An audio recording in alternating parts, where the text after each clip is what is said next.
Oggi qualcosa è cambiato, ma il professor Monti è il cambiamento? È il passaggio, è lo strumento per passare da un sistema all'altro.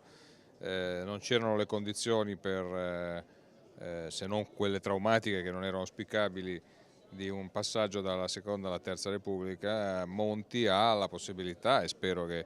serva a questo, oltre che per fronteggiare l'emergenza drammatica dal punto di vista finanziario, che serva proprio per creare le condizioni, quindi Monti una precondizione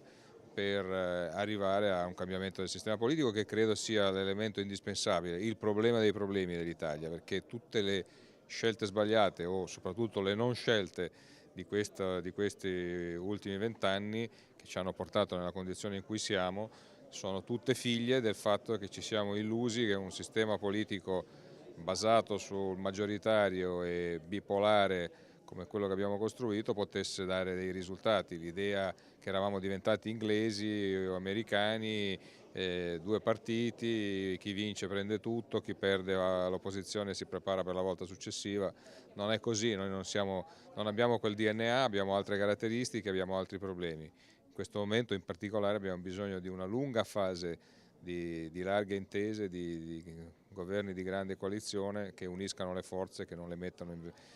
invece che metterle in competizione, in scontro tra di loro, anche perché noi non abbiamo avuto una competizione leale, abbiamo avuto uno scontro continuo e da quello scontro continuo non abbiamo cavato niente di buono, quindi abbiamo bisogno di chiudere questa stagione. Il governo Monti, il governo tecnico del Presidente, chiamiamolo che vogliamo,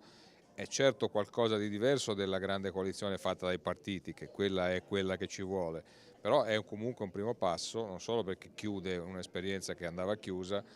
ma perché appunto ci mette nella condizione di avere quella fase di decantazione che è necessaria per arrivare al dopo. Naturalmente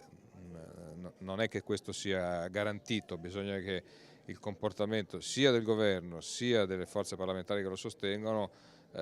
sia quello giusto. Intanto, per esempio, sia quello che il governo prenda velocemente decisioni e dall'altro che le forze parlamentari non lo ostacolino e gli garantiscano senza imboscate di poter durare per tutto il periodo che ci separa dalla fine della legislatura.